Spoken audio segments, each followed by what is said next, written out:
beginning to use a new vocabulary about the way the world works without questioning what we mean. And one of those, part of that new vocabulary is the notion of the smart city, as if it is a definable object and new stage in human development. And they wanted to kind of question whether or not technology in and of itself makes a city smart or makes any social organization smart. So the Wilson Center, through the federal conference funds, gave them some money and said, why don't you pull together a panel of some of the best thinkers about these questions you can find any place around the globe, and they have. And so I want to start by thanking my colleagues who really originated the idea and took it from the kind of corridor conversation about how is it that all these specialists are talking with such sense of definitive knowledge about the smart city when we don't really know what that means. Taking it from that conversation to where we are today. And Susan Shiflett, Skylar Null, who also doubles as a photographer here. And if you don't know his wonderful blog site, you should check it out. Michael Darden, Thea Cook, and Allison Garland. And these are the people who really have pulled together this session. Well, the question came up because we've been involved in a number of conversations and programs about urban resilience and about smart cities. And the more those parallel conversations move, we realize they weren't parallel at all, but in fact, we're at a moment where smartness and safe resilience are beginning to intersect. And there are lots of assumptions being made about how technology can make cities safer and more resilient. And that's what we're going to be talking about today. And we wanted it to be rooted very much in real experience. So the discussion, as you'll see, is built around 4 case studies. But it's organized really around a question. And Skylar Null in this report, which I hope you'll pick up if you haven't already, in the introduction to the conference report, it sort of gets to the nub of the problem we're trying to talk about today. He notes from climate change adaptation and crime prevention to the integration of new residents, much is being asked of municipal governments. At the same time, new technologies are being developed that could transform urban decision-making and city management. But there are also fears that technocratic solutions will be crippled if they do not take into account realities of local politics. And that's what we want to look at today, and see how the pieces of safe and smart fit together, and to do so by looking at 4 very interesting case studies. I'm going to begin by acknowledging the person who isn't here, although believe me, he tried desperately to get here. I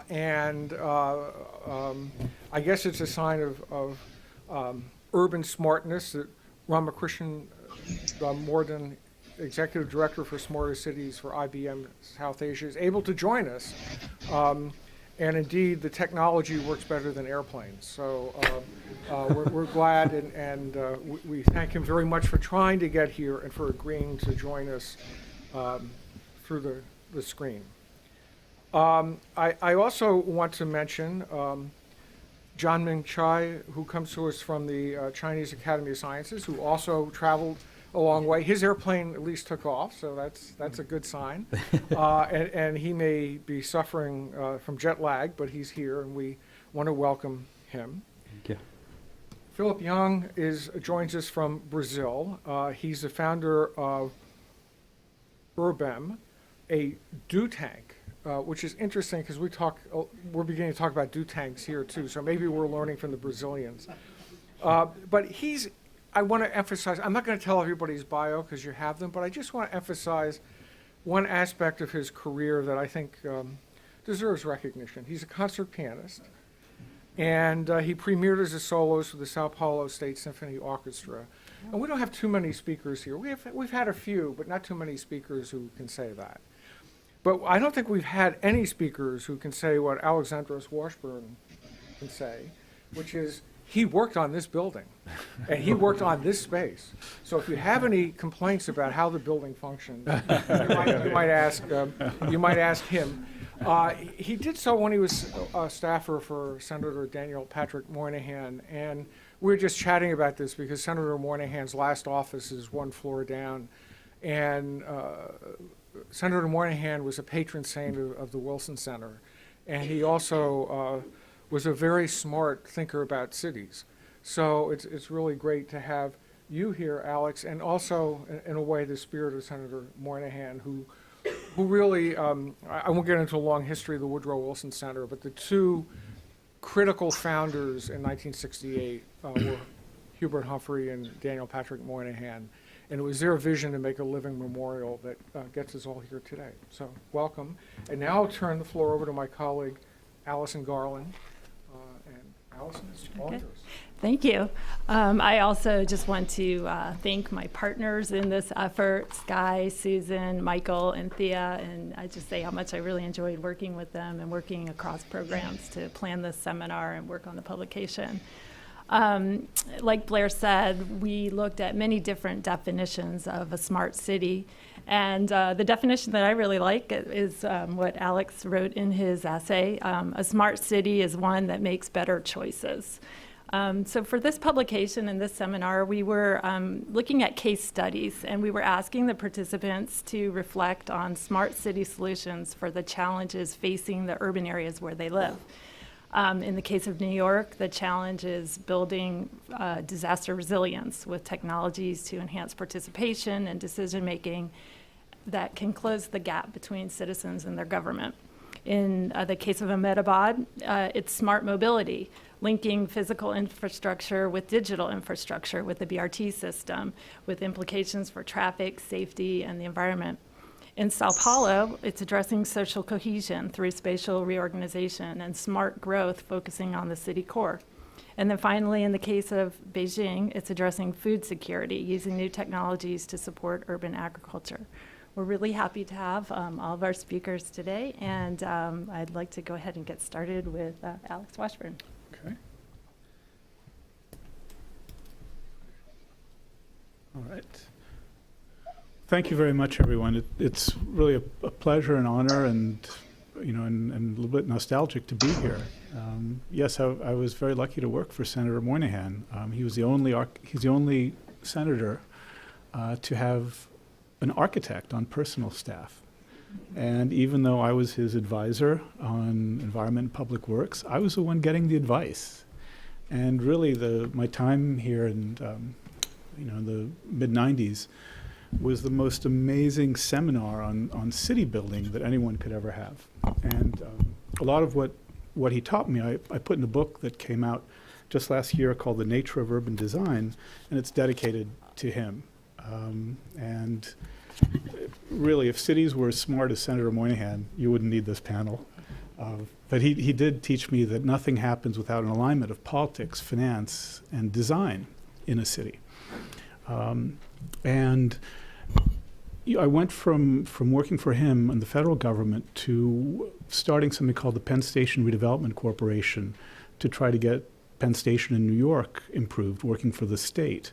And that's going on way too slowly. And then after that, I went to work for Mayor Bloomberg in New York City at the city level as the chief urban designer of New York City.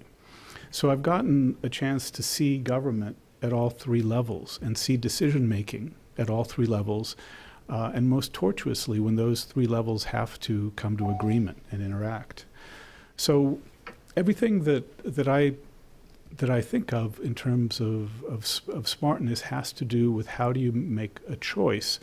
And very often we'll see an idea of a smart city, a glossy commercial where the lights always turn green, the elevator's always waiting for you. That doesn't happen. That's not a reality, and it can't be a reality because it presumes that everyone is the center of the world, and in a city, everyone is not.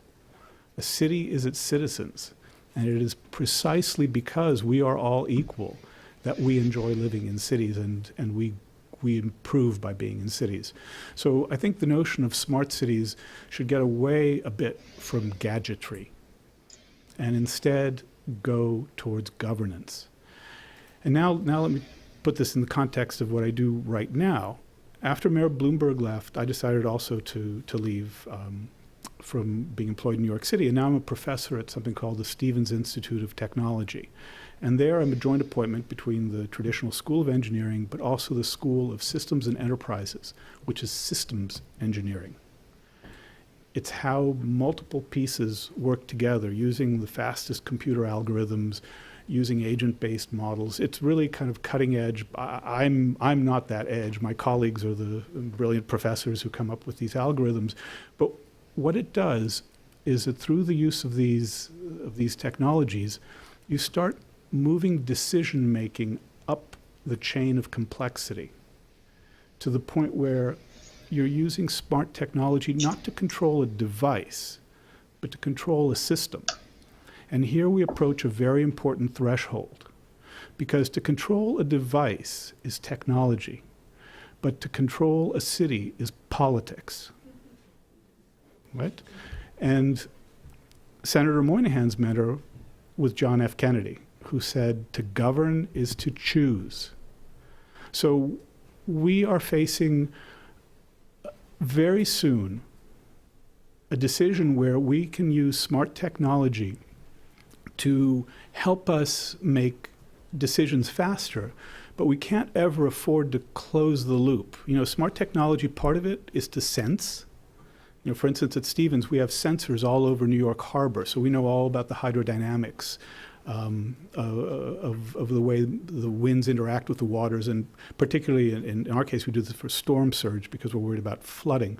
But sensing then feeds into algorithms which somehow compile that data and help you make a decision. And then, of course, when you have made the decision, you act upon it.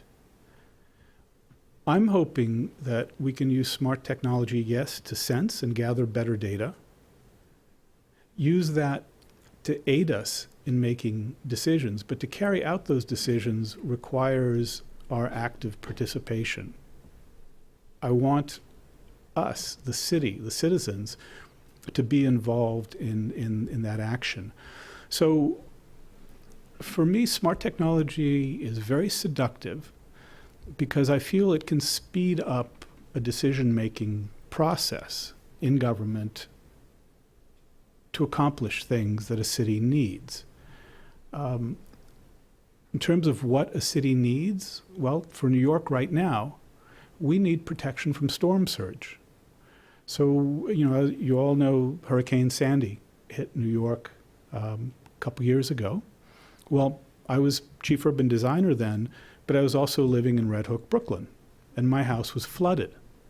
So, in fact, I defied the mayor's evacuation order to stay in the house and kind of see what the water was like, because, you know, as a designer, you feel you want to experience what it is you're designing for. And that, to me, it was quite an experience. I mean, I talk about it a lot in the in the book. You know, I didn't know if it was going to be a tsunami or was it going to be like a bathtub rising. And the answer was something in between. It was actually, it was not violent, but it was rapid. It was really, really rapid. It came on faster than you were expecting and made you panic. So let's go back to decision making. The worst thing for decision making is to panic. But you panic when you feel like events are overtaking you. So we have to speed up decision making so that we stay ahead of events. Now, go back to Penn Station.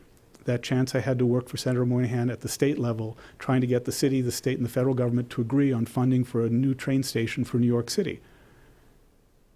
Decades have gone by, and we're moving glacially. The decision-making process was not good then, and it is broken now.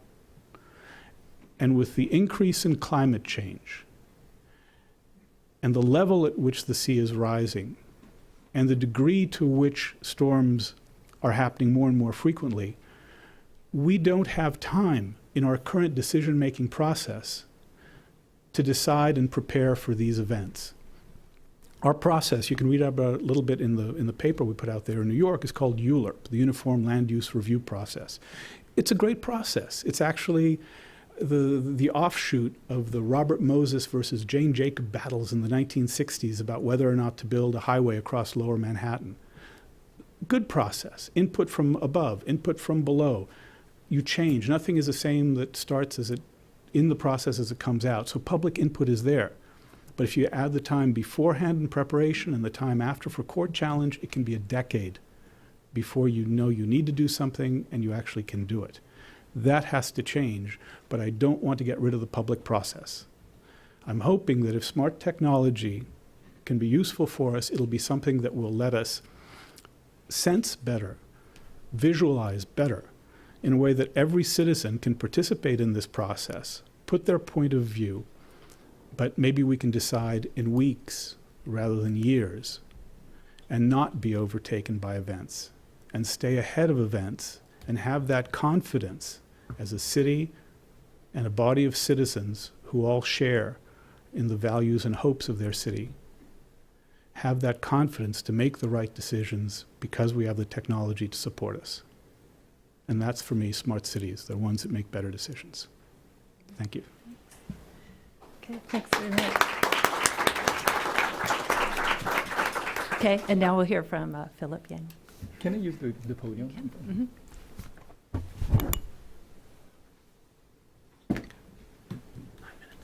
Yeah, perfect. Yep, you got it.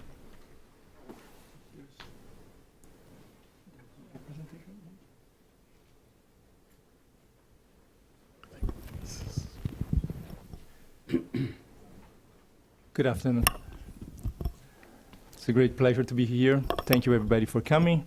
I would like to thank Blair, Alison, Paulo, Michael, and Skylar for this opportunity to bring my perspectives from São Paulo about this important issue. On preparing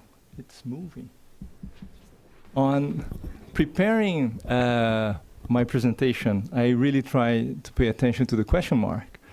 And my argument here is outlined in the text is that smart technologies are generating smarter everything, but not necessarily smarter cities. So from gadgets to homes to buildings, from light bulbs to airplanes, everything got smarter during the digital age, but not cities necessarily. So this is the argument that I would try to develop. And so given that the vast majorities of cities, in fact, worsened in the past decades, and those which improved do not necessarily have smart technologies as a main driver of change. So to discuss this argument, my presentation will be divided in 5 sections. The first one, we step back to look at the forces that shape a city. Then we move on to see what are the trends that these forces are setting. Then in the third one, I make an attempt to understand and explain why technologies are not making cities any smarter. And in the fourth section, we then shift our attention to the real case of São Paulo, my city. And the final section, we examine how technologies could or can make cities smarter and better.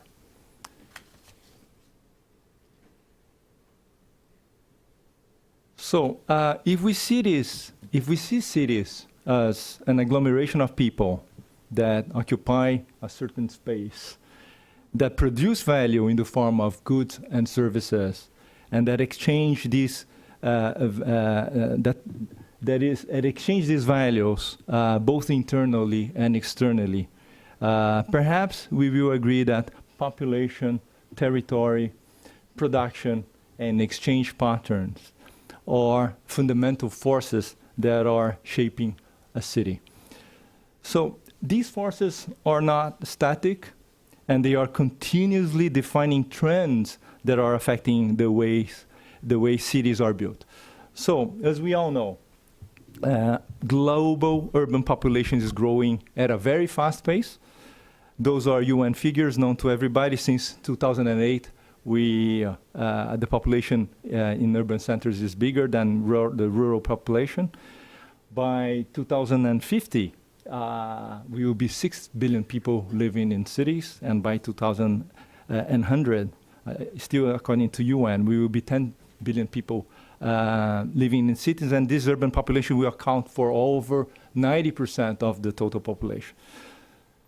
As far as territory goes, we see now a staggering expansion of the urban land cover.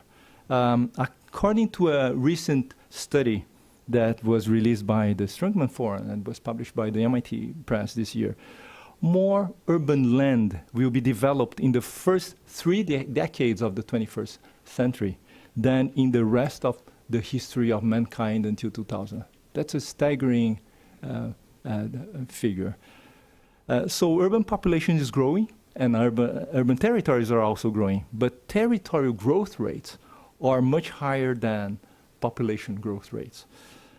Now, regarding production, indicators show that most cities are shifting from manufacturing to services. This is the so-called deindustrialization. In most big cities, services account for the majority of the output. This is a very complex phenomenon, as many cities are also experiencing a reindustrialization, with many industries making their way back to cities. And finally, globalization on exchange. Globalization, we see a global intensification of all intra and inter-city flows, and a strong correlation between exchange and success. And the more connected, the more successful. The more successful, the more unequal. This is a reality in all cities. And the more unequal, the more divided. So in other words, in successful cities, the distance between rich and poor is bigger, and this reality is ever more reflected in the type of urban fabric that is generated. More fragmented, perhaps, and more divided. We do not have much time here to assess the impact of smart technologies on each of these factors. But there are 2 aspects that I would like to stress here. One is that these historical trends here are in motion for many decades, well before the digital revolution. And the second one is that smart technologies is catalyzing these trends, in most cases, but have not been doing much to mitigate the negative consequences of these trends. So most likely, smart technologies are accelerating the industrialization and globalization, but as a general rule, technologies are not deterring their negative externalities. So why then smart technologies are not generating smart cities? I propose 3 tentative answers here. The first one derives from the physical reality of cities. Cities are perhaps the largest human construct in terms of mass and volume. So whatever change we want to adopt, we need to face the huge inertial forces of the built environment. And smart technologies have not had the thrust, the propelling force to move this inertia. The second answer comes perhaps from the realization that smarter technologies are good for smaller problems. And this, I think I echo a little bit of Alex's reflections. It is good for smaller devices, smaller problems, and not for highly complex systems so far, right? So perhaps smarter technologies are not applicable to cities for the same reason that smart technologies are no good for, so far, controlling climate change. Finally, as a third explanation, and again, similarities to Alex's speech is a mere coincidence. A third explanation is that smartness is a human quality, and a human quality that cannot be derived, in the case of cities, directly from technology, but only from policies and institutions of governance. So now let me draw your attention to the real case of São Paulo to see how the 4 forces, population, territory, production, and exchange, are prevailing in our city in Brazil. We are a 20 million people town now, and we're only 30,000 people just 140 years ago. So population growth was explosive and is now pretty much stable, but it still is a huge population.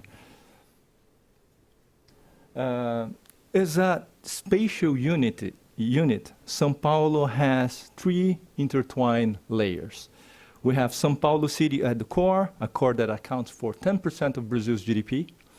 Then we have a metropolitan area with 35 municipalities surrounding São Paulo that account for 20% of Brazil's GDP.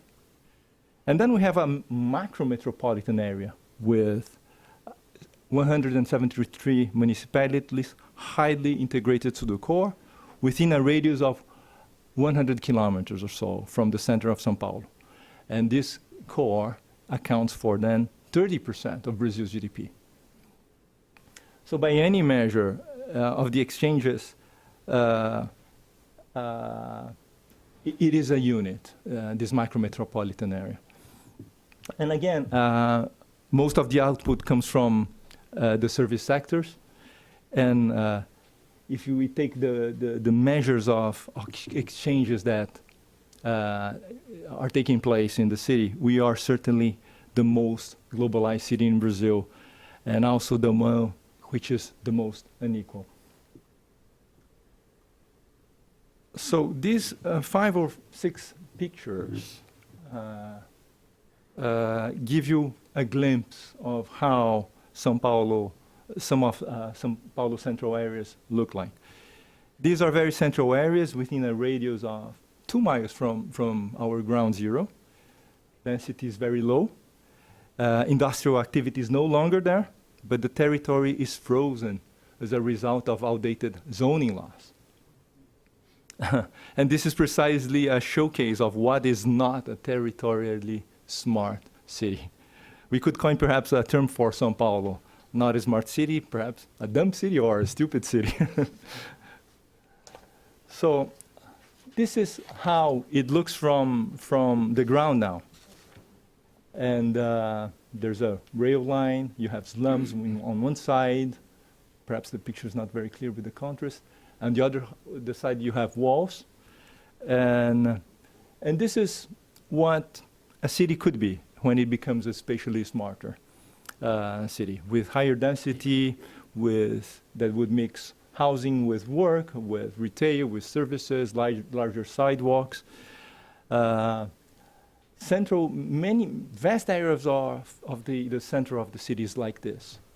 And they could look like this with intelligent spatial interventions. Larger sidewalks again, more mixed use, more mixed income, larger, more generous public spaces. And this sample of project gives an idea of the scale of projects we are undertaking in search of a spatially smarter city in São Paulo. This is a before picture, and this is an after picture after the projects we are trying to undertake to make the city smarter in terms of the territorial occupation. And from the ground level, it would look like this.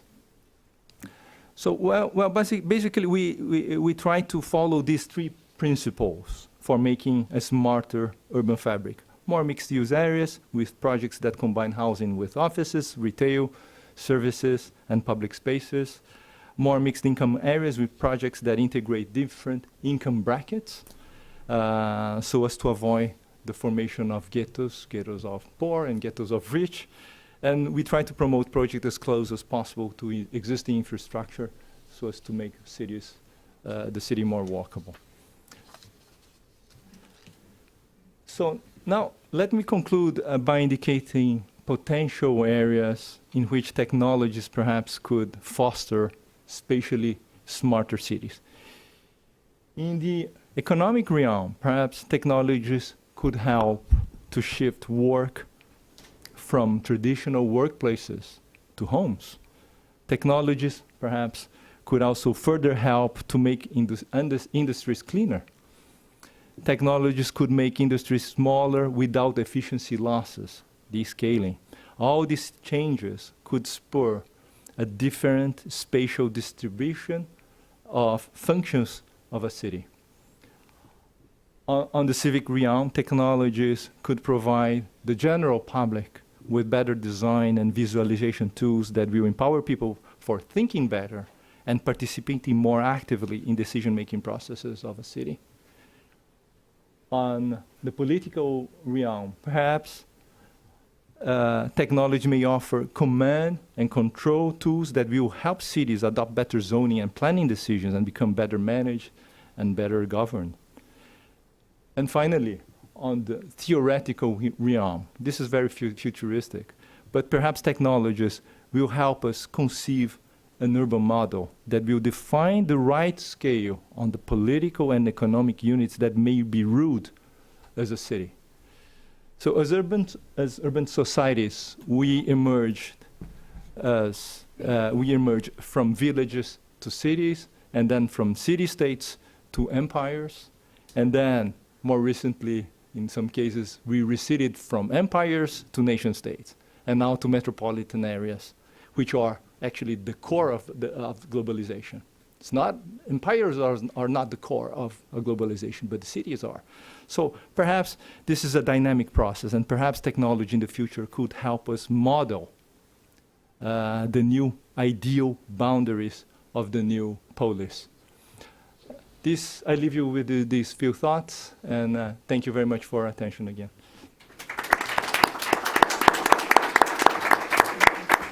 Thank you, and now we'll hear from Jen Minkai.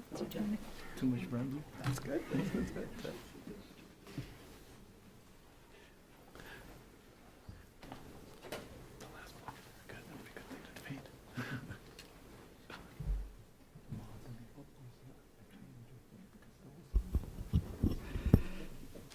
Ladies and gentlemen, good afternoon. So it's a great pleasure to be here to share with some of my research or also practice on the urban agriculture. Thanks for Wilson Center to make all way, let me to be here to share my ideas with you. So today I will share some of my main points on urban agriculture, which makes China's cities more livable. So we start from the issues and the challenges.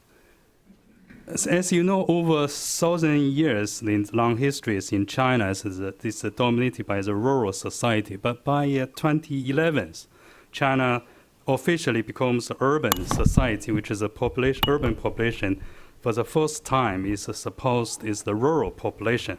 It's good, but it's also arises the new sort of challenges. So it's a call for a new urbanization approach, which is in the conventionally or traditionally in China when we to push this urban agriculture, also the urbanization process, we mainly done through this investment by selling lands, urban lands, and also by exporting the products by applying the economic cluster concept. But now, we want to leading to a new urbanization approach by focusing on quality and smart growth. So that's the new challenges facing to the Chinese urbanization. Of course, it's through this urbanization, the process, the city, when the grows big and big, it also becomes vulnerable in facing this climate change. So you can name all these vulnerabilities. For example, in China, there is recent years they have a sort of a blanket of smoke. This air pollution is so serious, and the flooding in the urban areas is occurring every year, and due to this extreme weather, the situation, and also the water scarcity in the urban China has become so serious in the recent years. And also the challenges is the food security. In terms of the food security, we mainly is look at the 4 dimensions. So maybe the 3 dimensions, the hard one is the availability, if we got the food there or not. Then accessibility, if we can approach to buy the food there. And then the affordability, if we can afford, yes, we can buy that or not. Then the soft one maybe is a quality one. So in China now we are mainly, I think for the food security, we have already solved that problems mainly. But as a soft one, the quality of food is still very, very serious, particularly in the recent years. So the question is, the urban agriculture can be one of the solutions for this or not? The answer seems yes. But beyond this, it's just provides the food, and then the urban agriculture actually can play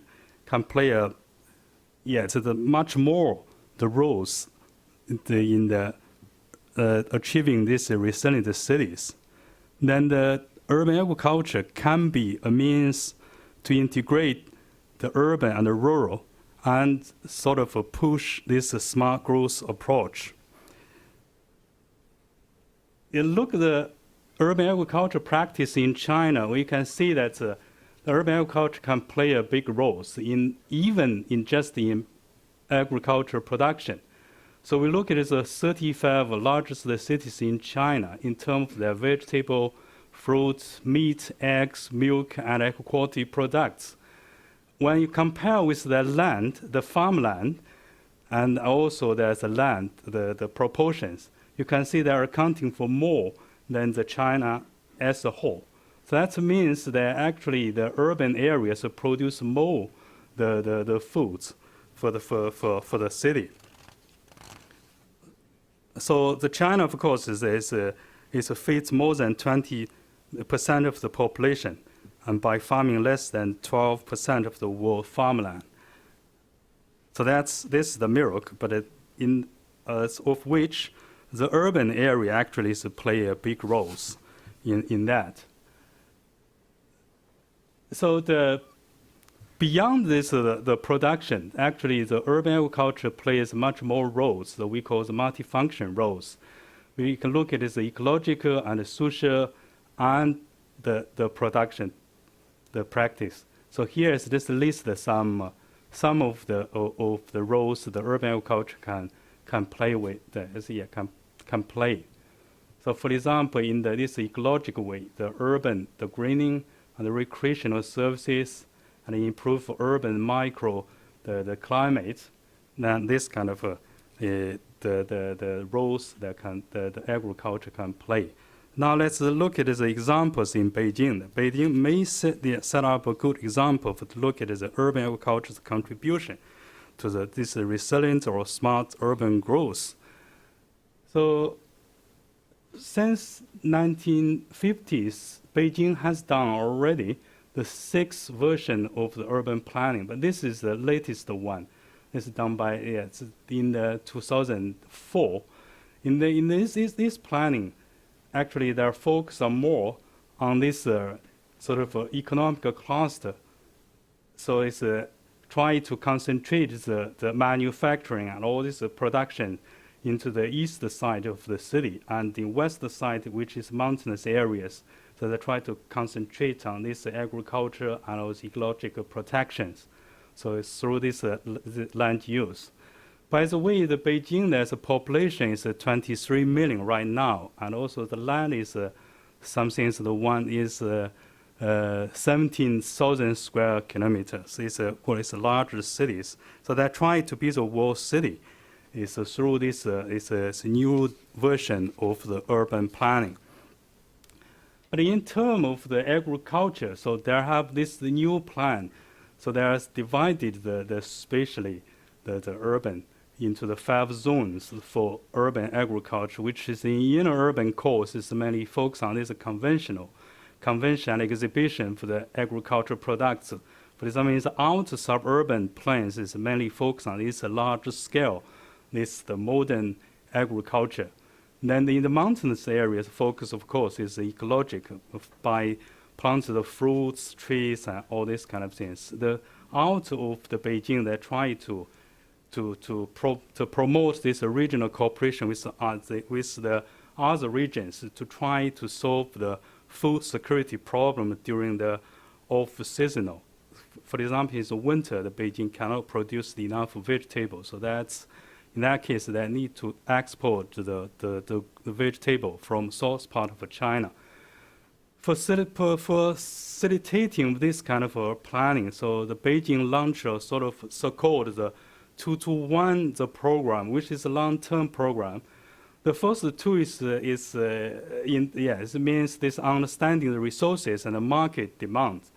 Then the second two is providing the technology and financing support from a government. The last one means the building one integrated information, the platform, try to apply this the Internet of Things into this urban agriculture practice to make the city to be more sort of the energy saving and the smart the growth.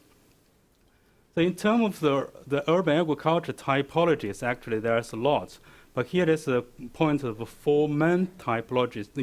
Typologies in Beijing. One is household farming, which is dominated by the migrant farmer and women. The second is high-tech agriculture, the complex, which is facilitated by many national government and municipal government. Another is agritourism, which is now is a grow faster one. So right now it's over 1,000, it's 1,900 something more. And then the agriculture products processing enterprises. So in terms of this agritourism, which is the faster growth sectors in Beijing in terms of the agriculture, so they also have a more type subtype. One is just mainly for sightseeing and tourism, and which is a day trip. The second is leisure and vacations. People can stay overnight in the countryside. Then in the peri-urban areas, the type 3 is participation and experiencing by the picking up of fruits and involving in the farming practice with the farmers. So the type 4 is exhibition and demonstration, which is mainly for high-tech one. So it's a try to convince the cooperative and farmers to utilizing the agriculture and farming systems into their system. So here is just list some urban agriculture experiences in Beijing. You can see the variety of a typology of this is agritourism in the city. Then they come to the new movement, which is trying to comprehensively upgrading the current urban agriculture practice in Beijing. In terms of the following the aspects. One of it is a new technology adaptation and application. And for example, is a rain harvester for capturing seasonal concentrated rainfall. In Beijing, there's a rainfall is mainly focused on the June into the August.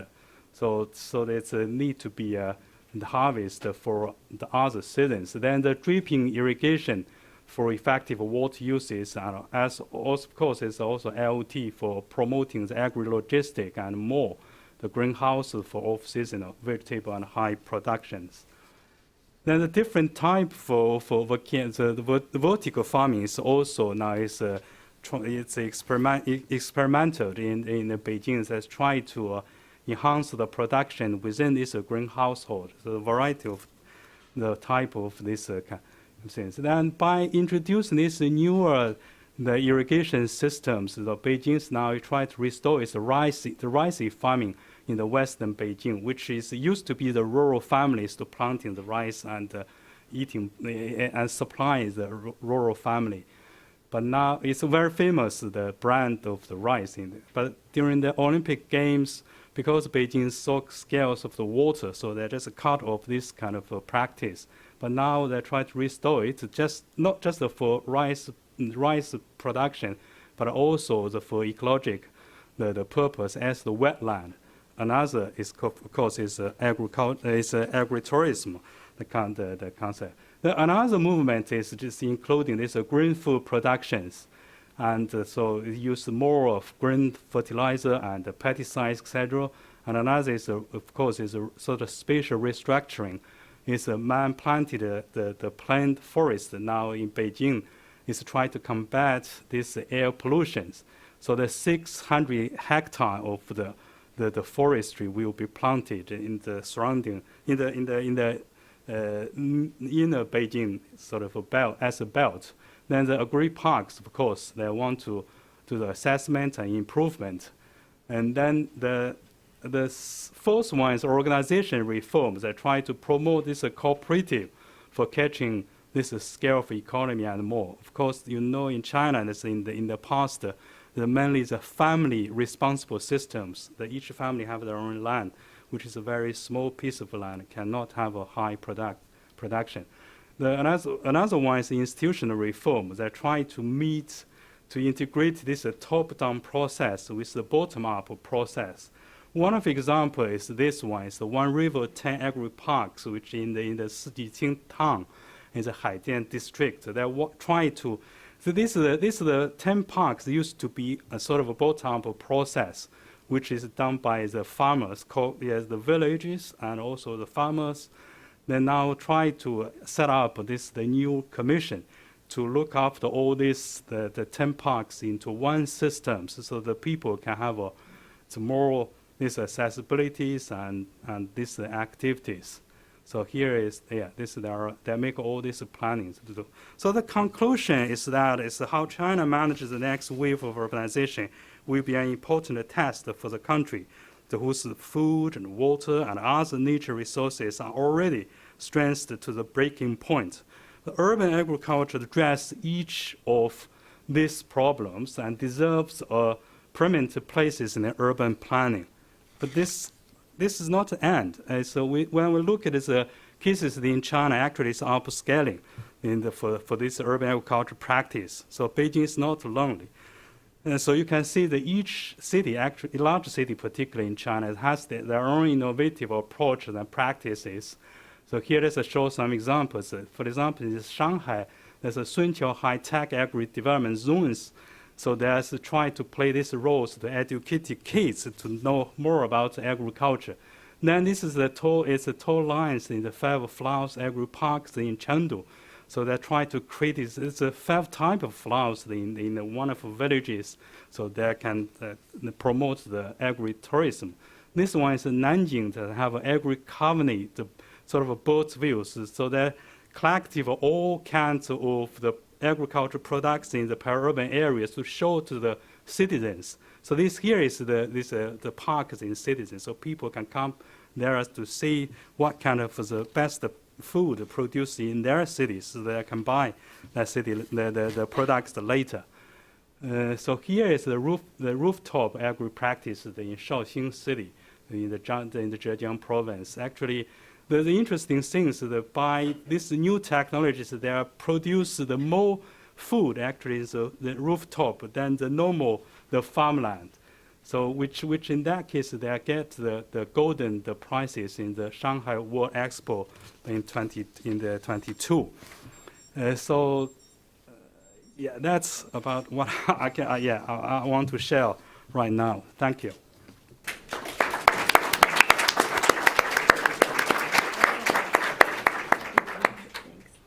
Thank you, and now we'll hear from Damodaran Ramakrishnan. Let's see if this works. Can you hear us? Hello? Yeah, can you speak? Okay, go ahead. Can you hear me? Let's see. Yeah, I think the other side is on mute. checking on the AV. 1 second.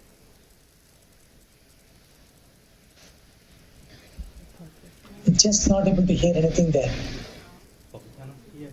Yeah, I think they're working on it. No. They're working on it? Okay. Yeah. Not fully reliable.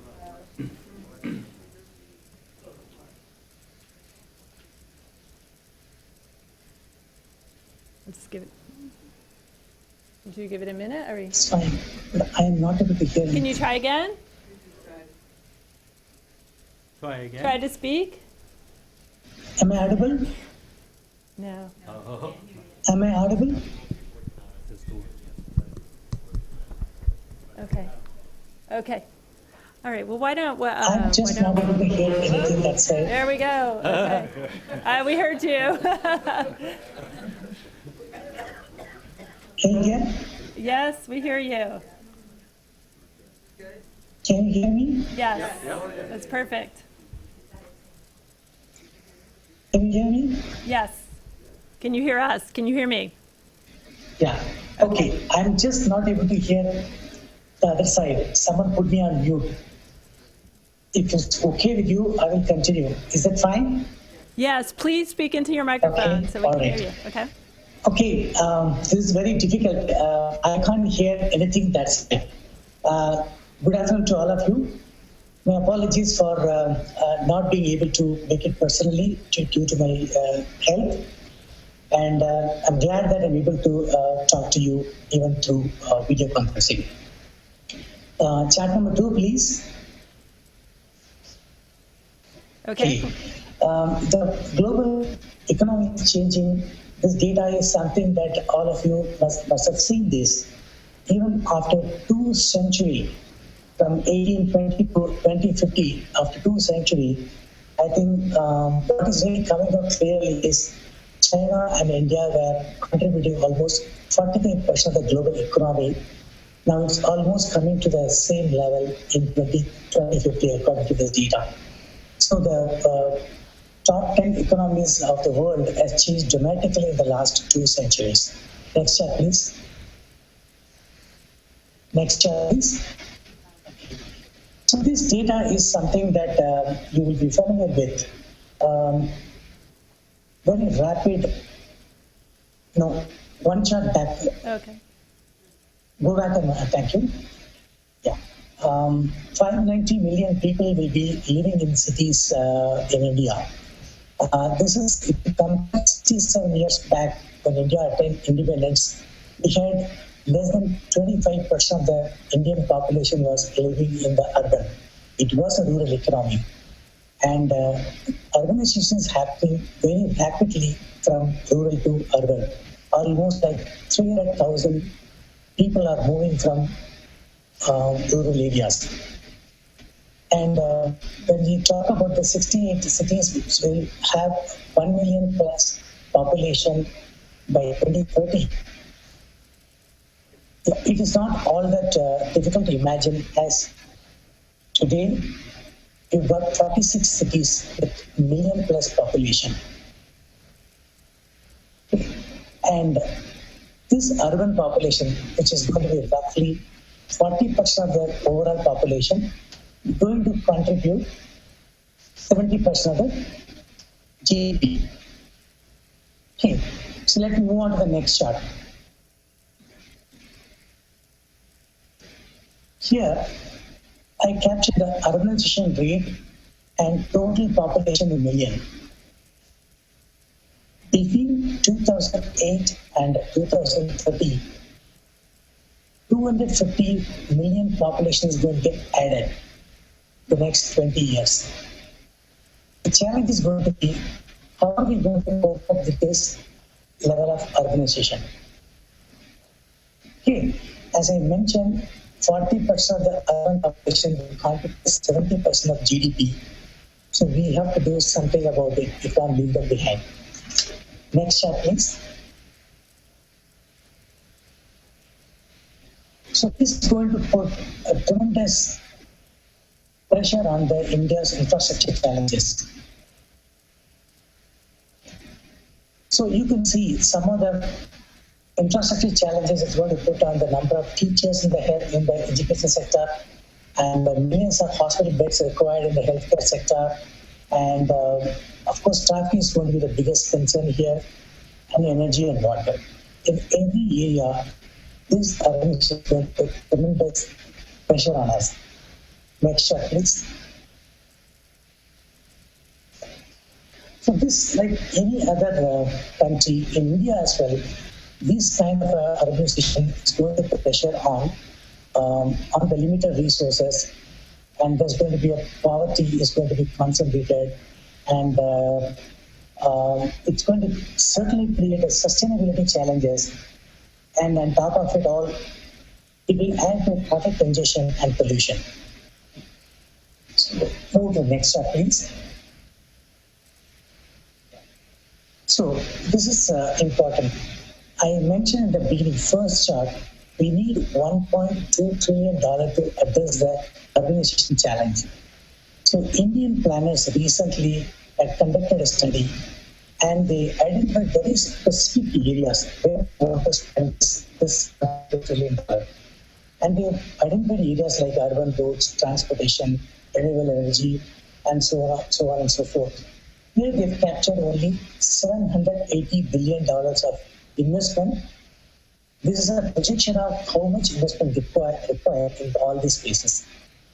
We add them up to that urban road, urban transportation, traffic support infrastructure. If these three things, if you put together, it's accounting for almost $480 billion, roughly about 60% of the total outlay the government has identified. So instead of spending my discussion on all these specific urban infrastructure areas, I thought it's worthwhile spending time in the transportation, which includes the traffic support as well. So out of this $780 billion, 60% is required only for transportation. So I've chosen to discuss what is the transportation challenge in this discussion. Next slide, please.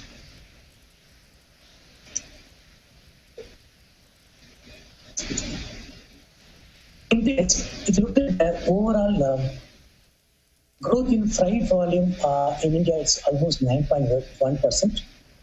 Personal transportation is growing at 10.8%. There is a road length got added only 4%.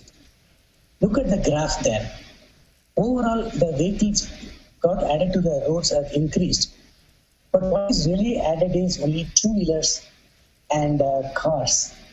And these two are primarily used in India for the personal transportation from home to office and back. And buses is the primary mode of public transportation in India. And look at that growth, it's hardly anything. Let me give some data. If you look at the surface transport in India, especially the railway, if you take, although Indian Railway is operating 18,000 trains per day and they're moving 70 million people per day and moving 2 million tons of freight every day, still India is a road economy. Meaning 90% of the passenger traffic in India is by road only. 65% of the traffic is, the freight traffic is on road only. Because of these factors, overall, unless we move this personal transportation consumers to buses or any public transportation, we are not going to solve the transportation challenge significantly. So next slide, please. When we say that transportation is a big challenge, when we keep adding road network or keep adding more infrastructure like flyovers, it's not going to come without any cost. It's going to operate in the same dense road. Let me give an idea about the highway density.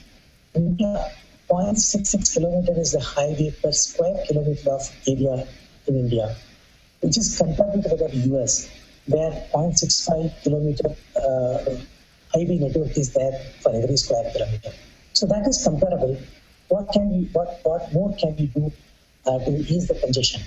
Currently, it is it's leading to problems like loss of cars, carbon emissions, accidents, fuel, and whole lot of things. Next click, please. One click. If you look at the individual things, like $11 million per year is the annual loss on traffic congestion alone. Next click, please. Every 3 minutes, an Indian is dying in the road accident. Almost like 500,000 road accidents have been reported in 2011. Previous step, please. Previous page. Okay. Yeah. Previous page. Do you want me to go back? Or you? Yes. Will you please go back? Yeah. Okay. All right. So if you look at the transportation brings a number of challenges which includes loss of opportunity to traffic congestion or accidents, almost like 500 accidents are being reported which are fatal, and CO2 emissions, one of the highest in the world. And one more alarming data is in January 2014. You can see in the first box. So all these things are definitely is going to be the byproduct of the transportation challenge, and that we have done carefully. Next page, please. So, on keeping all these challenges in mind, the government of India has done a number of things at the policy level. Some of the successful ones are bus rapid transport system, metro rails, monorails for improving urban mobility. I think this is nothing new to any other parts of the world, but for India, some of them are very, very new. I mentioned a few minutes back, India is a road economy. 90% of the passengers are traveling by buses. The government has launched an ambitious city modernization program called Jawaharlal Nehru National Urban Renewal Mission. Through that, they've done a number of things. They've done a lot of things to transportation, done a number of things for electricity and electricity distribution, water distribution, and so on and so forth. What is critical here is they added 15,000 buses in a short span of time, which helped most of the people who are using public transportation for their work. This has really helped us in a big way. Another successful program on this is called Bus Rapid Transport System. Those who are not familiar with this Bus Rapid Transport System, it is creating a dedicated corridor on the middle of the road and eliminating every other mode of transport from that corridor and allowing only bus to play, and people can really reach the bus station without any hindrance, and the bus will be traveling at a reasonably high speed. So what you're seeing is, Mumbai monorail, Delhi metro rail, Ahmedabad bus rapid transport system are some of the successful projects which were really primarily funded through the GNRM project. Next page, please. So let's spend one more minute on what is this Ahmedabad bus transport system actually delivered.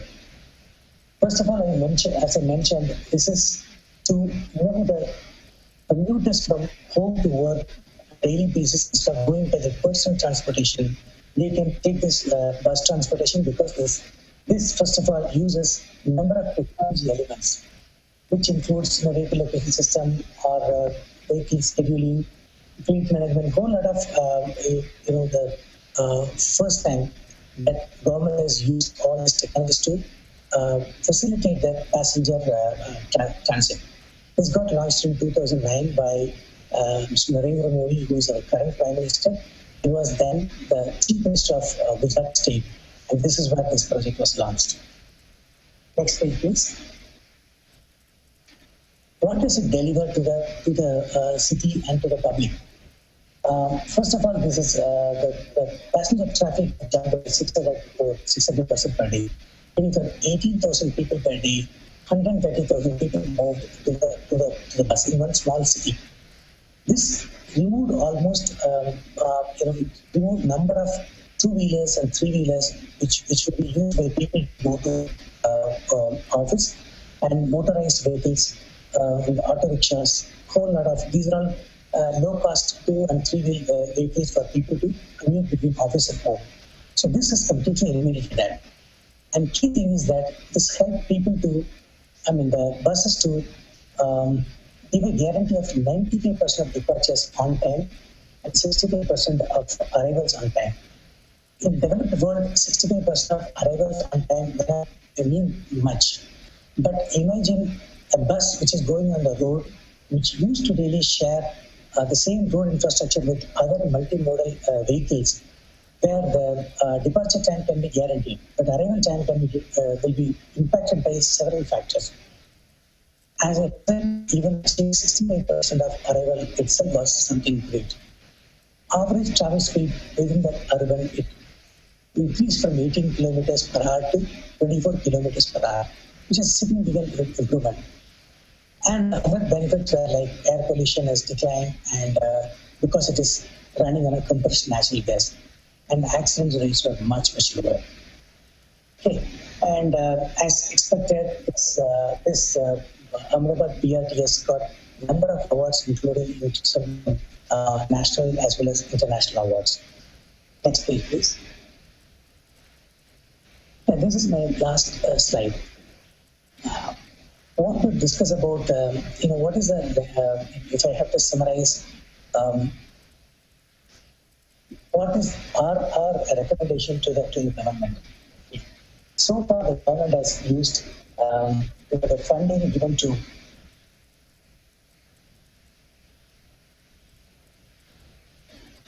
So the first thing is the government need to do is that 3 or 4 successful models that India had seen, the BRTS or the train infrastructure, government should replicate them. Because it succeeded in one state, it should be implemented in other places. Today, the share of the public transportation is about 22%. Government should do everything possible to move this to 50%, which is at least the basic international standard. So replication of the success that whatever happened in India, that should be the first goal. Second is driving efficiency. So far, the government urban funding dispersal is based on how quickly somebody can spend their money, and how quickly they can come back with a detailed proposal. That was the basis for government allocation for spending. But future should be, model should be introduced to a performance-driven funding disbursement. If a funding is being dispersed for certain urban infrastructure, and they have to really show some real benefit to the public, only based on a merit of that, then the next set of funding should be given. That kind of a model should be evolved, which is not there in the country. And the third element is that using technologies. The government always thought that transportation is a means of only moving people. According to me, transportation is beyond transporting people. If it's handled well, it can really prop the economy, because transportation is contributing almost 5% of the GDP to India. And second is that it saves life. It saves in the quality of life to people and several other factors.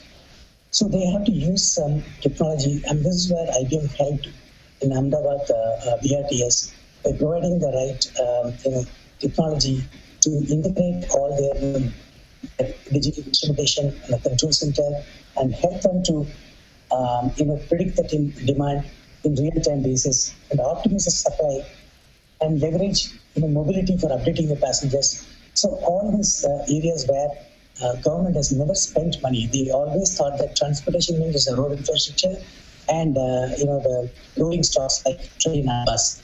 They have to really think of coming out of that mindset and use technology to smartly manage and ability to really forecast the demand and fulfill accordingly. The last thing is, this is the biggest beneficiary according to me.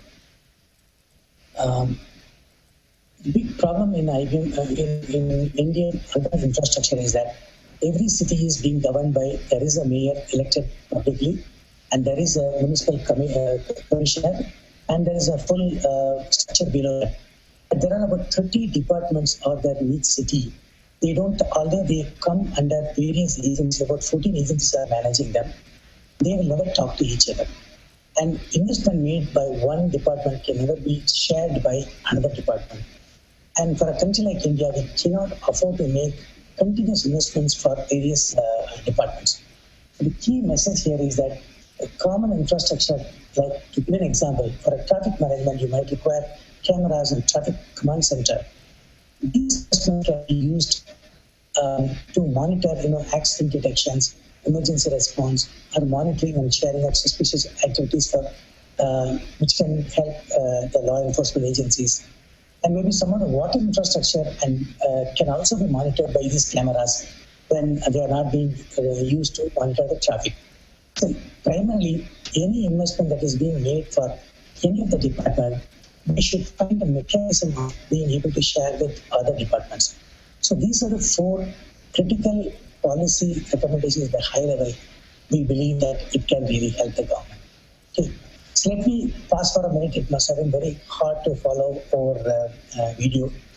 I'll turn it back to the audience. Thank you.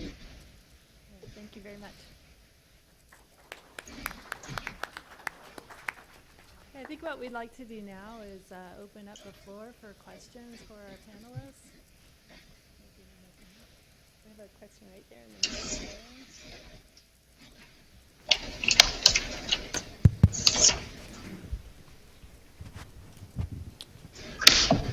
there. Hi, my name is Jean Boucher from George Mason Sociology, and I have two questions or comments.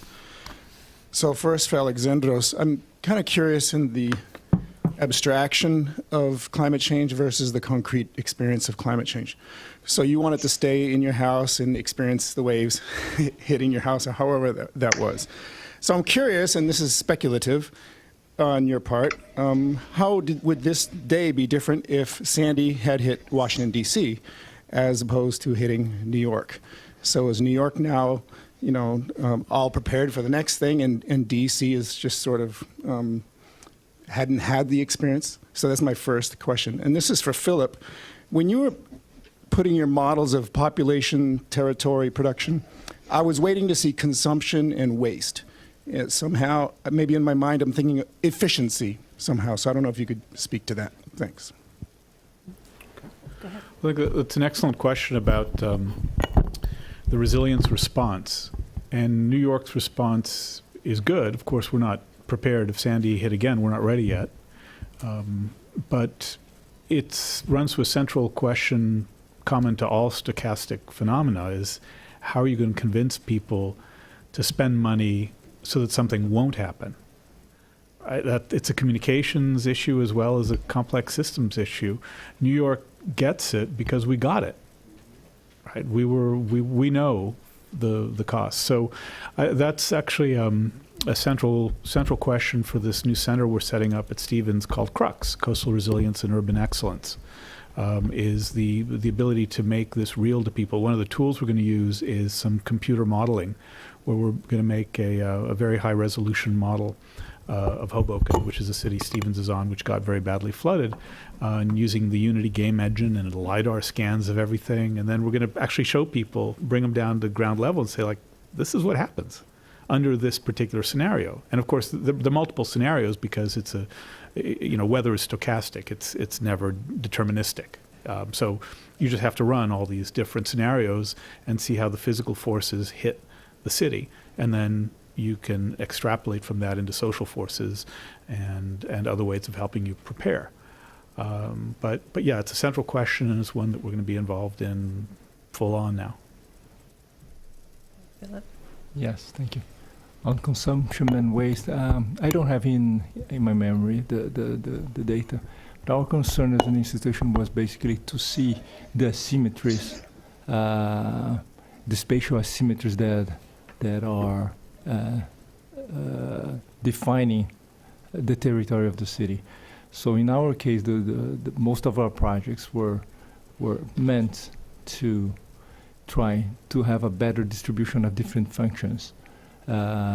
In this case of the project that I just showed you, it was a housing project, and it has a component on consumption in the sense that we were trying to bring in retail closer to where people live and where people work. A component which is not present today in central areas of the city. In the case of waste, also we have devised a few systems to make sewage and waste treatment in the projects. Those are not exactly aggregates that I put up here, but of course we are trying to consider in all projects. We have other questions? We have a question right here. Hi, Sandra Baer with the Smart Cities Council. I'm interested in this idea about making decisions and governance, and we work with cities around the world, and some large, some small, and this idea that technology is not the answer, it's just a means to an end. But I'm curious about how you would encourage city leaders or country leaders, depending on the place, to make a decision quickly and to engage citizens in that, to engage the community in that decision. But I mean, I think you want faster, smarter decisions, as you said, Alexandros, ahead of the event. On the other hand, I think a lot of decisions are being made right now that are really sort of technocratic, you know, oh, this is the thing to do because we have the technology, rather than this is the smart thing to do. Well, let's look at a specific decision, one that can make or break a career for a mayor, which is, do I evacuate? Right? That's, you know, you don't know if Hurricane Sandy is going to take a sharp left and hit you with everything, or is it going to drift off to the right and go out into the Atlantic and not cause anything? And so Mayor Bloomberg was faced with this choice. Do you evacuate the seniors in hospitals in Coney Island? And the clock's ticking. And it's ticking. And, you know, you make the wrong call. Let's say you tell everybody to evacuate, then there's nothing to do, then, you know, or you say stay, and it hits. Well, he said stay. It was a terrible decision. I mean, but it was partly, it was not a failure of decision making, it was a failure of data and a failure of predictability. And that's why I think a terrific tool is far higher resolution hydrodynamic modeling. And, you know, that's what we're going to be doing. You know, we want to be able to give people more information to make the right decision, not just to save political careers, but to hopefully save lives and let hospitals and other pieces of critical infrastructure know what's coming. Got another question right in the front here. Thank you, Joe Browder. I just wanted to observe that I think for most cities, the decisions that count are not so much the decisions made in the face of an emergency, but the decisions that are made in the face of their everyday governance about where opportunity, concentrations of wealth, concentrations of poverty are distributed. And that's the kind of decision making that's needed to make smarter cities. I realize and respect the sort of urgent emergency need for decision making, but it's the process of building cities that work economically for more people that I think most of us are thinking about. How do you make smarter cities? We've got a question right over here. The green sweater. Hi, my name is Stella Tarnay, and I work on resilience and sustainability here in DC. And I have a very small vignette to share with you that will lead to a question. I was sitting at the Cleveland Park Library the other week feeling very sorry for myself because my computer had broken down, and I had to go and work at a community computer at the Cleveland Park Library. Next to me were sitting two immigrants, a job seeker, and several homeless guys who were spending their time working on the computers and staying cool. When the computer system started breaking down, it was the homeless guy who showed us how to fix it and log back on because he was the most expert person on using that library's computer system. And as I was sitting there at the library, I was contemplating how this little modest rundown library had become a hub of community life and information in that village. I think Cleveland Park is a village within DC. And it reminded me of other things that are happening at that scale. So Cleveland Park has a listserv through which the residents of that neighborhood exchange information about babysitters, gardening, problems with Verizon Wireless and the other phone companies, lost dogs, that's a big one, and apartments that are available, things they want to exchange through an informal economy. And 2 years ago, a senior virtual village formed within Cleveland Park in which seniors and a network of volunteers exchange information about how to get rides to doctor's appointments, how to go grocery shopping or have grocery help, and how to go on social excursions. And it strikes me that there's something about smart cities that has to do also with smart villages and smart villages within the city. And I wonder if any of you could kind of reflect on that. At what scale should we be thinking about smart places and also the human capital that's a part of that?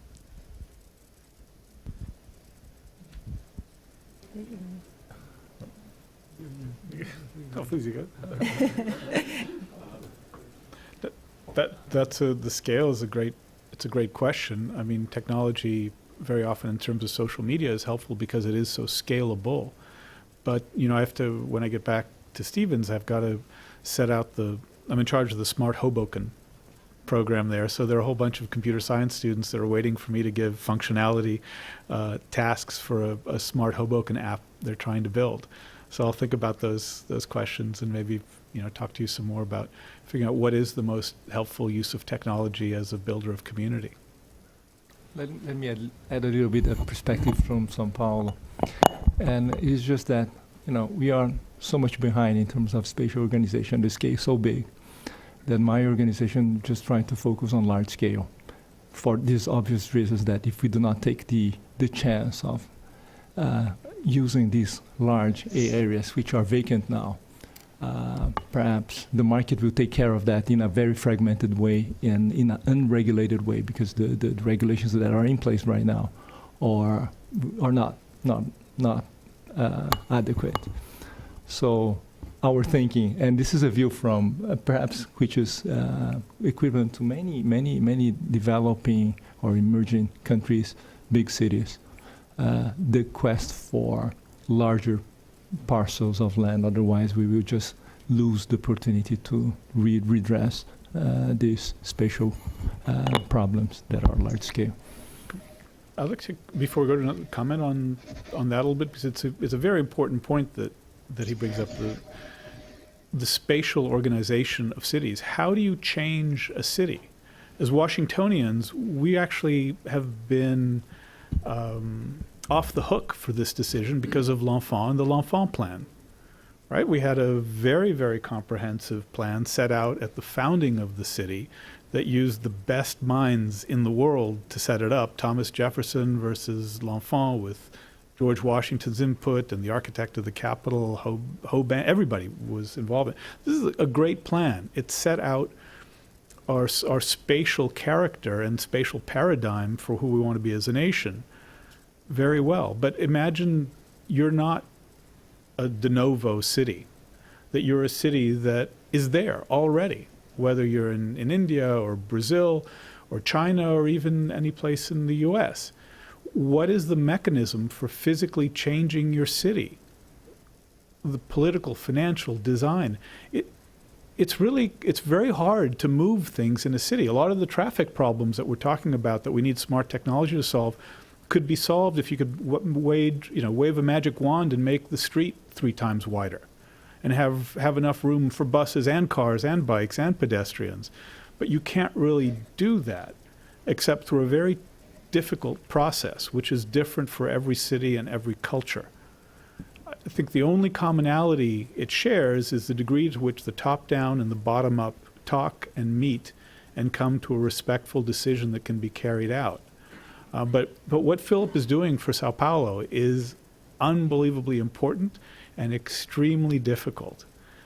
But if he succeeds, and we all hope he does, he will change the lives for the better of millions of people. We have a question right in the middle there. Oh, can you take a microphone so...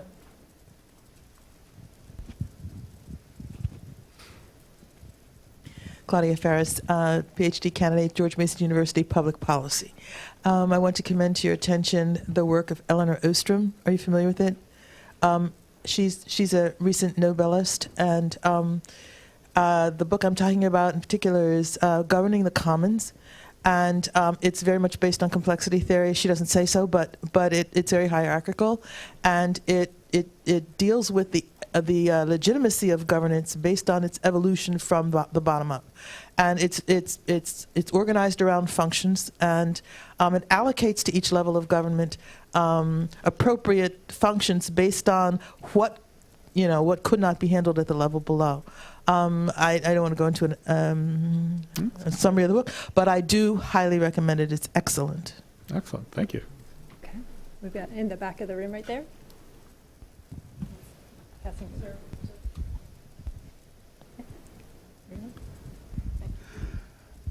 I'd like to follow up on the 2 points that were just made on neighborhood and bottom up, because aside from the urban agriculture presentation, everything was very much large scale, public driven, and not putting more of a human face on the city.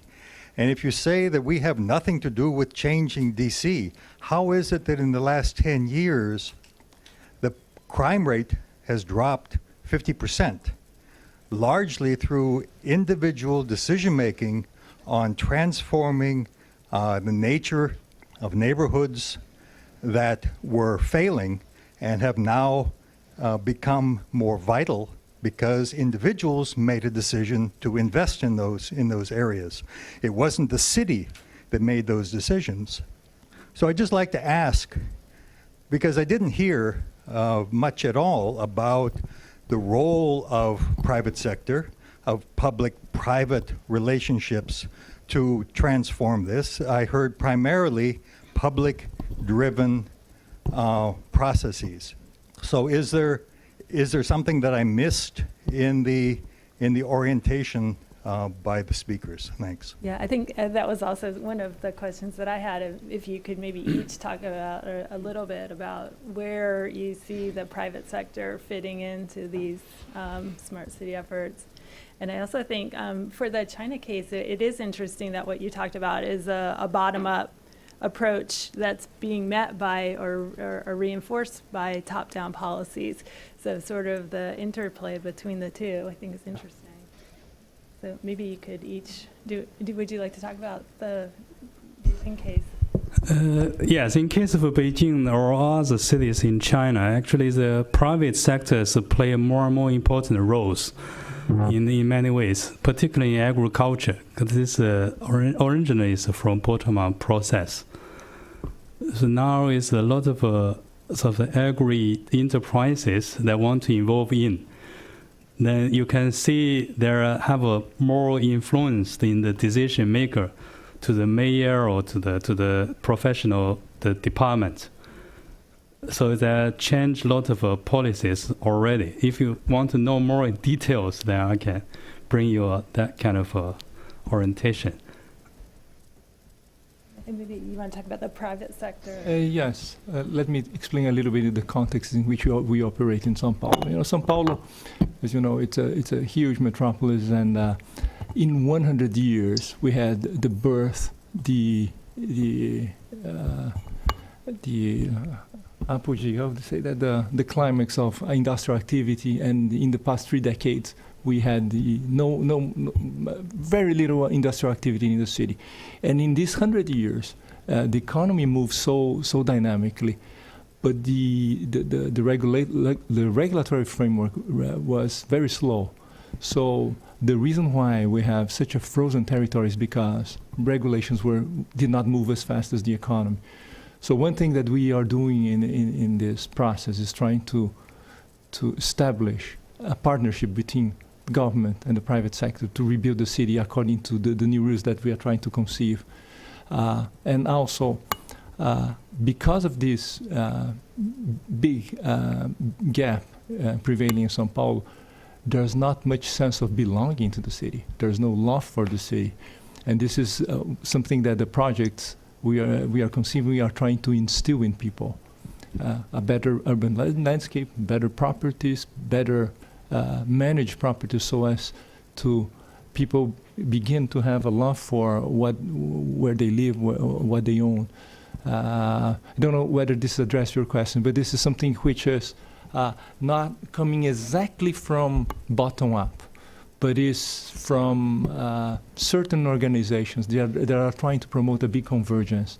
And São Paulo is so big that everything's it goes to such a big scale that it's difficult to think of a movement that would gather small communities that would be able to provoke or to get this thrust that would propel the change that we need. Well, on the Washington question, maybe I should clarify that I meant spatial organization. In other words, moving Pennsylvania Avenue, widening K Street or something. I was born in D.C. in 1962 and grew up on East Capitol Street and came back to raise my family in 91 in Northeast. And I think there were 23 murders within about 5 blocks of our house. And I was an architect then working for a firm called Hartman Cox. And we had commissions for Market Square, for 1001 Pennsylvania Avenue, all these buildings that were fabulous and getting all these awards, but the city kept getting worse and worse. And that's what actually made me leave architecture and go into government. So I wanted to see if maybe governance could do something, and everybody I asked said there's only one person in government who could care less about architecture, and that's Daniel Patrick Moynihan. So that's what, what started it was just a suffocating feeling that I could do nothing, and things were getting worse. And I think it is absolutely essential in a city to make it feel malleable to its citizens. That can happen at any scale. It can be from the scale of a tree pit, to the scale of a train station. But I have more faith in the aggregate of small decisions over the long term, particularly for these cities like Sao Paulo, which change so rapidly that an agglomeration of small benefits can have an outsized effect. In New York, we have this program called A Million Trees for New York, where we're not going to make another Central Park. We don't have the room to do that. We're not going to, condemn 800 acres. But if we plant 1 million trees, in the aggregate, we've produced as much new green space and done as much for the carbon emissions and microclimates and stormwater retention as we would with an entirely new park. So I do hope that smart technology can connect people more, like what the earlier question about the social cohesion, can help connect people together, but also to their government structures. And I think, as in the case of Sao Paulo, where there's a lot of mistrust between government and private sector. And then maybe briefly also to make a distinction between private sector, meaning everyday citizens, and private sector meaning developers using global capital. That private sector takes no prisoners. So the most successful way of dealing with that private sector, and there's a chapter in my book about it, is what we did with the High Line project in New York City, which is, that new park that's on the elevated railroad. Well, it actually was a rezoning that included its entire neighborhood. And before we let that go into law, we shaped the envelopes of every possible new building there, so that when we spent our $100 million on the park, and then the private money started clawing its way in, the buildings that would be built in their shape and use would hopefully accomplish a public purpose, which we built into the rezoning, and the rezoning went through the public process, the top-down, bottom-up comment. But when it was out, it was out. It was baked. And it wasn't a project-by-project negotiation with top developers using global capital, which government has a hard time winning because they're better negotiators. So I think that there are models, but I did want to make that distinction in the private sector. Let's see, there's a question right up front here. Roger Martin. Thank you. So, Alex, when you were talking earlier, I know you know Washington, D.C. You're probably familiar with the advertisement for the Washington Post. If you don't get it, you don't get it. And when you spoke about your experience in New York City, and you said, in New York City, we got it, so we got it. I wondered whether you could talk about that a little bit. When Superstorm Sandy struck, I was actually in Bangladesh. And my Bangladeshi partner said to me, I don't know what's wrong with you Americans. We face a Superstorm Sandy every day. This is our reality. And just a couple days ago, a journalist from the Pacific was interviewing me, and he said, how can we get Americans to get it? So I wonder whether the panel could talk about what's the one thing you think we could do to bring together planners, researchers, policymakers, advocates to get it without having to get it. How can we really move this forward without having to face an emergency? Well, that's exactly why we built the Crux Center. And we have the National University of Singapore joining us as a partner, and TU Delft. And we're trying to build an infrastructure that is institutional to be able to bring my belief, again, is from what Senator Moynihan taught me, that nothing happens unless you get politics, finance, and design into alignment. So I'm looking for specific projects, in our case around New York Harbor, that can use global input to come up with solutions that then may be exportable. But usually in most of the academic research I've seen on the subject, there's a lot of physical force understanding, and there's a lot of design. You guys noticed recently the Rebuild by Design program that Henk from Holland did with Sean Donovan? You know, that's a very good. Henk used to be the national spatial planner for the Netherlands, and so he understands this sort of politics design intersection. But I really think the finance part has to be figured out. And you know, it reminds me of the national highway system. You know, that was politically enabled back in the 30s. I think you know, I think that was actually authorized under Roosevelt, and it was designed. You know, in the 40s when New York State designed its thruway system, but it wasn't financed until Congress figured out this incredible thing called the Highway Trust Fund and the gas tax. And when that financing mechanism worked, everything multiplied.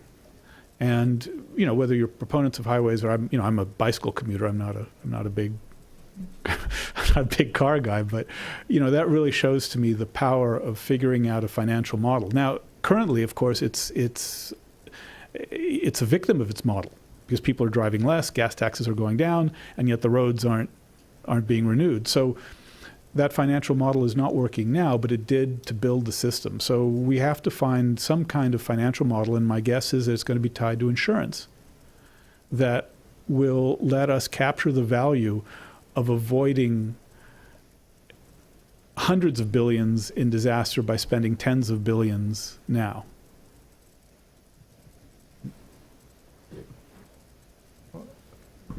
My quick comment on your question is that, well, ideally I think we have to conceive incentive systems in which every stakeholder has an incentive to participate, right? This is easy to think of, but when you go to the ground in a city like São Paulo, the interests are so conflicting that you cannot always find an incentive system that will benefit everybody. So again, and then we are talking about specificities then, and how to conceive a specific project in that specific ground in which you have this specific stakeholder which is against this or that position of the project, and then we have to find a way to converge. It's difficult to find a general formula, so we have to work on each project. Got a question right there in the back. Do you see it? Hugh Schwartz. I have two questions. The first concerns really New York, basically Manhattan, which is about 2 million people. This is becoming increasingly a city of the well-to-do and the very poor, not so much the middle class, who are largely moving out of Manhattan and to some extent out of the city. When you're dealing with smart cities, you're seeming not to mention this. The second question concerns Sao Paulo and Brazil. In Brazil, you have at least two major experiences with urban planning. In Curitiba, where the relative income was increased tremendously vis-a-vis the rest of the country, and in Porto Alegre, where there was a focus on the political process, which you emphasized as an alternative to the technology in solving problems. What has been learned from these two experiences? Let me think. Okay. Well, as to Manhattan, I live in Brooklyn and I love it. You know, so they can have their global capital and high rises on $25 million apartments on the 99th floor. I mean, the reality of it is that New York does have a lot of disparity, but as Philip was showing earlier and referencing, I think, some studies by the World Bank, is that success often breeds larger disparities. And then it's up to the city and its policies to work to engineer those so that you have less disparity through, and let's, for instance, in housing, there's this technique we use called inclusionary housing in New York, where a developer is incentivized to, he's allowed to build 30% more space in his building if he includes 20% affordable housing. There's a movement now to make this citywide rather than just the specific districts that we're in under the Bloomberg administration. It's a technique. I also don't know that it's the right ratio. And I think the new administration is making that a priority to figure that out. I would say, as it relates to smart technologies, is the ability to have people understand it, have people participate in figuring out what that ratio is and where those inclusionary housing units should go. But in the case of New York, we are a very large city and pretty large spatially too. And I think the outer boroughs, as we're called, have tremendous amounts to offer people. So I'm pretty confident that, yes, it's difficult to fight inequality in New York, but we have all 5 boroughs to do it in. I will make 2 random comments on your question, because I really don't know exactly the realities of both Curitiba and Porto Alegre, the 2 cities that you mentioned. On Curitiba, it's a very interesting sample of what could be done in Brazil in a given space of time. I think it's one of the few products of export that Brazil has. It was the BRT. The first BRTs actually were built with the degree of robustness that we had in BRTs now. That was in Curitiba. So that was an interesting experiment. As far as I know, all the planning for Curitiba worked well to a certain degree up until a certain moment in time. I think the city has grown faster than the planning was capable of absorbing. This is the comment on Curitiba. On Porto Alegre, I really don't know much about it. The only thing that I and this is a very subjective impression, is that it was very beautiful for Brazil to host and to conceive a forum which was the exact counterpoint to the World Economic Forum, and that congregated so many people. Not that I'm in favor of this or that ideology, but I just thought it as an initiative, a social initiative, a social gathering. It was very powerful and very plural and very diverse in terms of the convening power that it was there. We had one question over there. Please. Hi, I'm Juliana Moraes from São Paulo. Mm-hmm. I'm here from Council on Hemispheric Affairs. And I guess my question would be directly to Philip. We've talked a lot about very theoretical plans and things that we could be doing in São Paulo to improve the space and reduce traffic and make it a smarter city. So how exactly would we be able to put that into practice without using much of the government? I saw you mention here the brochure about the Minha Casa Minha Vida project as being not as successful as it could have been, as they were providing subsidies, but not enough. So I remember since growing up seeing so many vast areas unused in São Paulo, and meanwhile so many areas overpopulated. So I've always dreamed, how can we distribute all this? So, and if you have a deadline that you have in your mind, by, 2030 or something, that to be spreading people around São Paulo, and how can people get involved? I know you mentioned that you are focusing more on a large scale, but in a smaller scales, how can small neighborhoods or small citizens, small populations get involved with your project? So I don't think it would be possible for São Paulo, any city in the size of São Paulo, to do projects without the involvement of the political forces, the market forces, and civic forces. It's just impossible. So my first answer to you is, it's just not possible to think of those problems only mobilizing the market forces. We need to use the power of the regulators to do better regulations, to impose rules on what is right, and we have to convene the societal forces to see what would be good for the future of the city and define these rules. So I don't know whether this covers your question. Okay, and we have a question right here. James Sang, we've been talking a lot about space, but of course systems always evolve in time and they have time constants.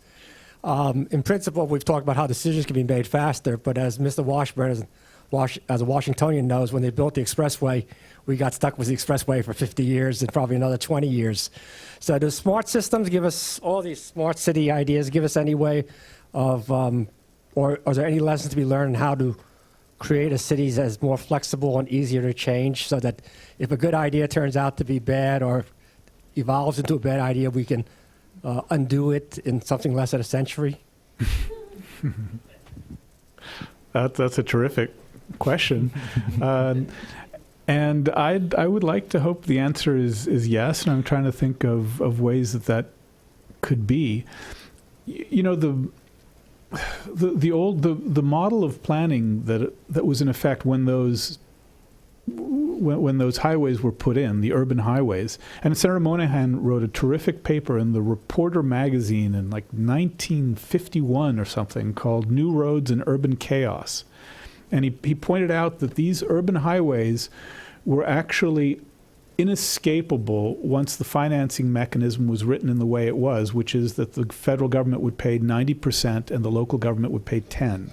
That our urban areas at that time, which was the base of voting for much of the, particularly Democrat, but both parties, would not be able to resist a 9-to-1 leverage ratio. So they would demand highways in their districts as political fruit, or tribute almost. So back then, though, planning was done, a la Robert Moses. And another story, Moynihan used to work for Governor Harriman in New York. And he was the bag carrier, the guy who kept a briefcase with scotch available for, a la Mad Men, so anyway, he was in the room when Robert Moses would come in, the power broker, never elected to any position. But he would come into the room and hand Governor Harriman a manila envelope with the names of projects he wanted funding written in pencil. And he would hand him the envelope, he would scowl and leave. And that was the extent of planning in New York circa 1950. So that was the unbounded top-down model. Now, since then, with Jane Jacobs and the response to that, and I talk a lot about that in the book, we then had this other period which Moynihan bemoaned as a state of entropy back in the late 80s, when you couldn't get anything done. Everything was paralyzed. And now we're asking, can we come into another era where you can get the quantity of Moses but the quality of Jacobs? And is there a way that smart technology can help that? And I think the answer is yes, primarily through the planning process, because you no longer have to be an expert to visualize the effect of something like a highway, either building one or removing one, has on your neighborhood. To take that a step further, as part of putting the brakes on the Robert Moses stuff, we required environmental impact statements to be written for every major project. Now, these things are 1,000 pages long. They're mind-numbing.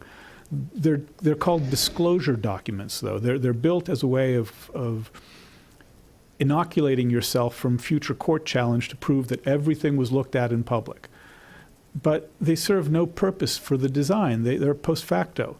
So couldn't we use technology to do the systems analysis, which is essentially what an environmental impact statement is, but do it in real time while we're designing it? And if we say, like, this will impact a certain area such a way, let's change it. Let's make it a little narrower here, a little broader there, and make that visible to people who aren't experts, so you don't have to read an architectural drawing to be able to see it. You can see it in 3 dimensions, just like you're playing a video game. It's totally doable with new technology, and what it does is it lets anyone participate more more easily, and also explore, just like you can move through a video game. So I actually think using that kind of a technology, you're going to be able to speed the process up, because for no other reason than by letting anyone be able to explore, literally walk through a new proposal, look at it from any angle they want, not just the bird's eye view that the architect gives them, that you are going to erode resistance because you're going to increase understanding. And I hope with that we speed things up and come up with better projects. Good. I think we have time for one more final question. And well, let's go ahead and take these two together then. Hank Savage, University of Louisville. Incidentally, you're talking about Senator Moynihan. He said, of course, we have a national planning system.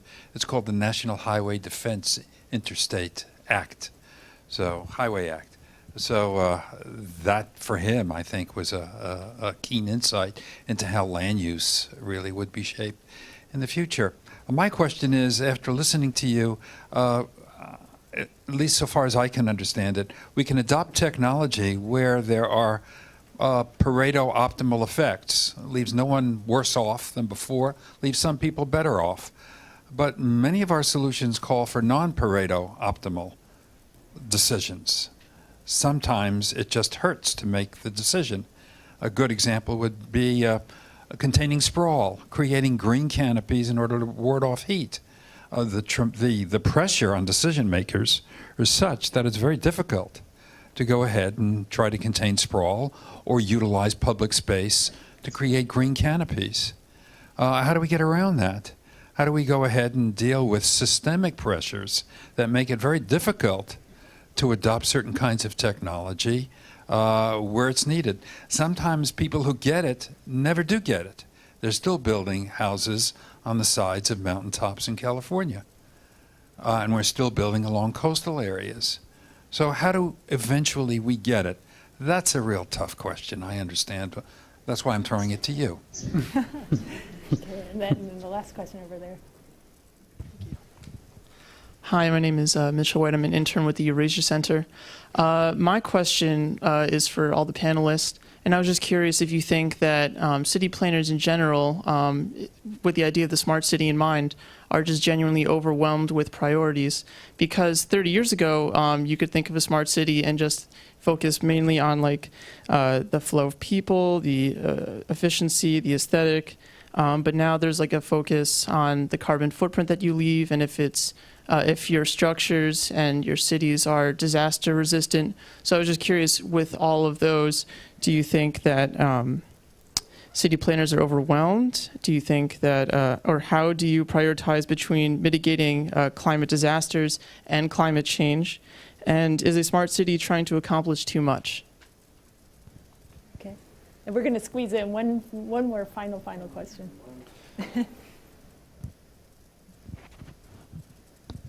Curious if one of you could reflect on, because we don't have an example of an European city.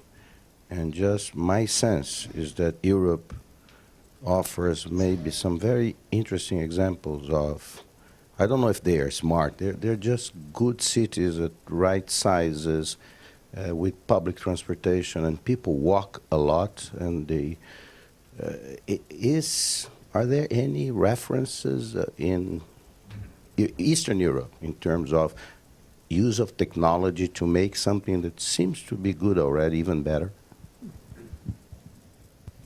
Okay, good set of questions. Well, yeah, you have to distribute and officiate. Well, let's just start with if you want to address some of the questions and make some final comments. Jianming, do you want to begin with some final thoughts?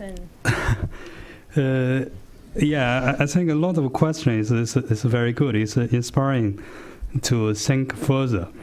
But in case of China, there's a lot of questions. I just want to respond some of them to the additional. For example, I forgot that questions from Wilson Center. That's the head of Wilson Center. Yeah, In China, when you involve lots of stakeholders, which is very difficult, because the different stakeholders, they have their own objectives. So when you talk each other in the one places, usually it doesn't work. It takes a long time without any decisions. So in our cases, we are just split them into different maybe different sections, so that each one have a common sort of objectives, so they can talk each other and then make sort of decisions. Then different groups then meet together later. So they each have one voice. Each group have one voice. Yeah, instead of have everyone individually have in the large rooms. So in that case, so they can bring the lot of good ideas together. So I think that's the ways so we can bring all these brilliant ideas into one platform. So that's the case in China. Yeah. In terms of the flexibilities, because we do know, yes, the one of the big challenges is when we talk about smart growth, is the smart technologies.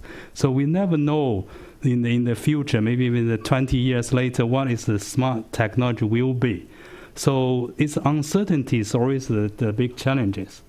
So when we do the urban planning in China, so we try to leave some flexibility. For example, when we integrate this urban agriculture into urban planning, so we are purposely to leave some vectors, a spatial vector as the urban agriculture, so no one wants to touch it, but leave some spaces that you can play with. So let the developers to do their own the decisions from very micro the scales. Then you have a top-down planning. So to try to integrate and meet and talk with each other. So later, so you can have sort of a rational spatial organization through this. But of course, this take longer time than before. But in the traditional way in China, because it's all sort of administrative dominated, so the government lead all this kind of process. But now there's a changing. So you can see this when this smart sort of technology come into the reality. So the policy making is is also changing. The response for this kind of a changing. I think it's actually it's good. But the problem is when we talk about smart growth, no one know what is the real the smart growth. So yes, in terms of what? In terms of the social, the inclusive, or in terms of this spatial, rational, the organization, or whatever. Yeah, so we need to maybe talk more about that in some different place. Okay, Philip, do you want to?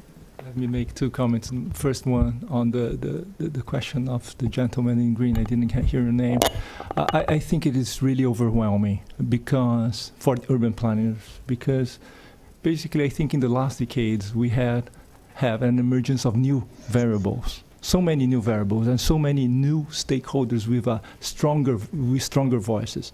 So to cope with these new variables and to cope with so many new powerful voices in the urban planning process is really overwhelming. And it is more so in the societies which are not as mature as yours or the European or the American societies. So this is really overwhelming. To Brazil, it's very overwhelming. I don't know for you. You have to tell me. On Paulo Sotero's question, I think there's if I could single out one difference between European and American cities, is the fact that I think, with the exception of New York, all American cities, large, big American cities, have experienced the absolute hegemony of the car. Whereas in Europe, if you think of Paris, London, Amsterdam, you never had that hegemony to the extent that we have had here in the U.S.